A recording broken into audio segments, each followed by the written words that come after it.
Hello, and welcome back to Of the People. I'm Robert Chernin. And I'm Ericka Redic. And thank you for staying with us for our last segment where we're going to jump, Erica, right into AI. Oh, and it's not a foreign language. Right, it's not that. So AI is artificial intelligence, and our theme today, folks, has been trust, right? We're still on trust the machine. You know, the only problem I have, well, one of the problems, I have a lot, but with trust the machine is, you know, there was just, again, this study released. So, you know, AI can do a lot of things, right? It can answer the phone for you. It can, you know, dummy up, you know, movie clips from old people, making them seem alive. We'll talk about that in a second. Yeah. But so there was this international study done, and it turns out that AI can't do accounting. There were 180 countries involved. Now, you're an accountant, right? Yep. So we're playing in your ballpark. All right. Okay. There were 180 countries. It was led by BYU, Brigham Young University. Okay. 180 countries, 25,000 exams. The human result was 76.8%, meaning on a grade scale of 100. Yep. And the AI, ChatGPT, got 47.8% of the questions correct. So sounds like your typical IRS agent. with or without guns. Because I don't want to be messing with no IRS agents who are packing heat. If they're packing heat. No, seriously, come on. Amazing. Wait. We're supposed to trust the machines. No, I'm serious. Yo, this is the advice. Okay, for real. Here is a piece of free advice for all of our listeners. Okay, for real. It does not surprise me that ChatGPT cannot keep IRS rules and tax rules straight, because even tax accountants and IRS agents cannot. So here's your free advice for the week. Okay. If for some godforsaken reason you have to call the IRS to ask a question, because the rules are wholly unclear, and there's like 40,000 volumes of books in the IRS tax code. Don't get me started about it. Okay. Wait a minute. Wait a minute. First of all, when I call the IRS, can I request to talk to someone who's not packing heat? I don't know, but Okay. here's what you need to do. Okay. If for Not some call reason, the IRS. Not call the IRS. I mean, you should avoid it at all costs, but Wait a minute. Let's not go down the IRS thing. Let's stay with the AI thing and the fact that AI cannot apparently do accounting really well, and it was multiple choice and fill in the blank.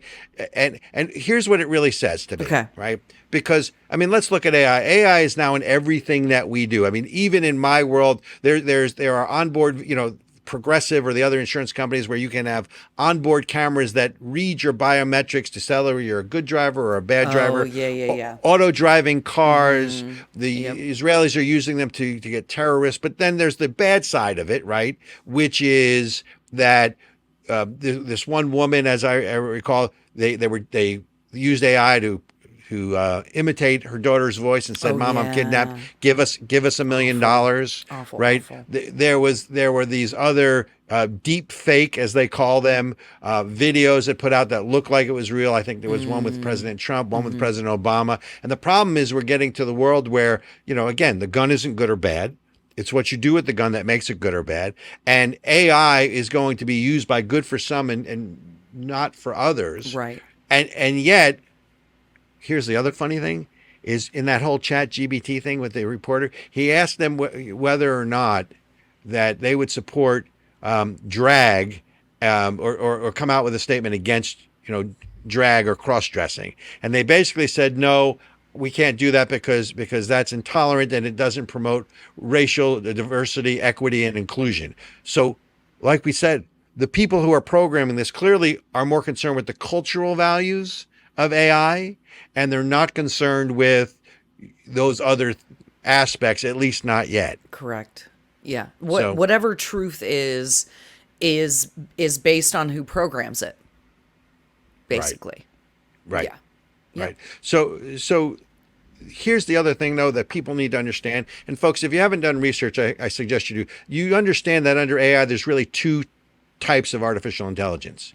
There's what's called narrow artificial intelligence, and that's what all the reporters are dealing with. And then there's called artificial general intelligence. So one is sort of task oriented, and the other is creating this Cyberdyne supercomputer. Yeah. And that's really where the concern is. So, this whole end of the world scenario that they're talking about, right? So look up the difference between them. But so one of the founders was a gentleman named, if I can pronounce this right, Yudkowsky, who says the following with regards to artificial general intelligence, not the narrow stuff that we've mostly seen, but the artificial general intelligence. He says the following: to visualize a hostile general AI superhuman computer, don't imagine a lifeless, book-smart thinker dwelling inside the internet and just sending ill-intentioned emails. Really, you have to visualize an entire alien civilization. In other words, artificial general intelligence is that alien civilization thinking a million times human speed, initially confined to a computer, and artificial general intelligence will exist in a world of creatures that are, from its perspective, stupid and slow. Here's where it gets interesting. Wait. This gets interesting. Well, think about it. It's a sufficient intelligent artificial intelligence won't stay confined to computers for long. In today's world, you can email DNA strings to laboratories that will produce proteins on demand, allowing an AI initially confined to the internet to build artificial life forms or bootstrap straight to post-biological molecular manufacturing. So it's basically saying that not narrow AI or what's called niche AI, but that artificial intelligence, general AI, artificial general intelligence can basically think, right? It can learn, it can plan, it can reason, and it can feel it. It can interpret emotions. It can self-teach itself. So I'm not arguing that Armageddon is here tomorrow, but we can't even come to terms and agree with what the internet rules and protocols should be. We now have another, I grew up in the era of the nuclear arms race where you had all these countries vying for nuclear capabilities. You now have all these countries, both privately and publicly. You have private institutions, Cyberdyne, and publicly vying for not just narrow artificial intelligence, do the math, do all those other things, but artificial general intelligence, which once that, think the Matrix, once it's out of the box, how do you put that back in? That, Robert, what I just heard you say was that this other kind of AI basically AGI. can send a DNA strand to a 3D printer to make a thing. It would make a construct that it can escape the computer. That I can't. Because think about how many things now are automated. And all of the stuff that they're doing in science. Okay, so if we are saying that doing things like cloning is okay, and we know that there are labs and scientific places where they're cloning things, they're trying to grow tissues in petri dishes and all this other crap. The idea that I think what I just heard communicated basically is like a computer that special AI could send information to one of those laboratories that is developing or growing flesh in a petri dish and make itself a body or something even. I know I'm being outrageous right now, but are you speechless? I love when you're speechless. Look. They don't even have to make things in a petri dish. You're talking about an android body, right? You're talking about the Terminator kind of stuff. And I know, folks, this sounds far-fetched. If you don't take anything away from this episode, look up the difference between AI or narrow AI and artificial general intelligence and just get educated on the whole thing. Right. Because the funny thing is they asked ChatGPT in one of the exchanges. And by the way, for the record, I have tried for weeks now to get on ChatGPT because I want to ask my own questions. And I mean, maybe I'm blackballed because I can't get in because they're not taking new members or new whatever. But they asked ChatGPT what would cause the end of the world. And according to ChatGPT, another pandemic, i.e., COVID, Yep. could cause the end of the world. They said that a climate change, let you know who's programming them. Climate change could cause the end of the world. They said that artificial intelligence itself could cause the end of the world, not because of the rise of the machines, but because artificial intelligence is going to displace so many jobs, which it already is, right? But that it's going to cause economic dislocation and people are going to go hungry because they don't have jobs or they don't have work, right? I mean, Yeah. who doesn't experience the frustration when you call Verizon or Comcast or some other place and you get this robotic voice and you can't get to a live body for like 30 minutes until you answer all these questions, right? So I mean, AI is in every aspect of people's life now. My point is, it's not the end of the world, but my point is, this is coming, folks, and it's coming quick. And it's not the artificial intelligence you got to worry about because, you're going to have to worry about what's real and what's not. Yeah. But more importantly, you're going to have to worry about artificial general intelligence that can think, learn, right, and plan on its own at some point because, again, it's going to be this supercomputer that is so far advanced of human biological evolution that we are going to be insignificant. And again, that goes back to our first episode on AI, or first segment we did a couple shows ago. Yeah. Well, and Robert, here's not to be absurd about it, but we just went and watched Guardians of the Galaxy. And the main bad guy, the high evolutionary, had a machine that had a growing facility. And the problem is not, it's like you said, the problem is not the tool, it's who is wielding the tool. So, we're both Star Trek fans. We've talked about that in the past. Absolutely. If the idea of a replicator, as an example. Live long and prosper. Okay. I want to live long and I want to prosper. I just want you to know. All day long. Oh, and the idea of a replicator, like if I never had to cook dinner again, that would be amazing. We could solve world hunger. Wait a minute. You can't cook? I'm an excellent cook. Oh. But who wants to? Like, I love cooking. I mean, that's cool. Look, you know what I really want? I really want the transporter beam. That would be dope.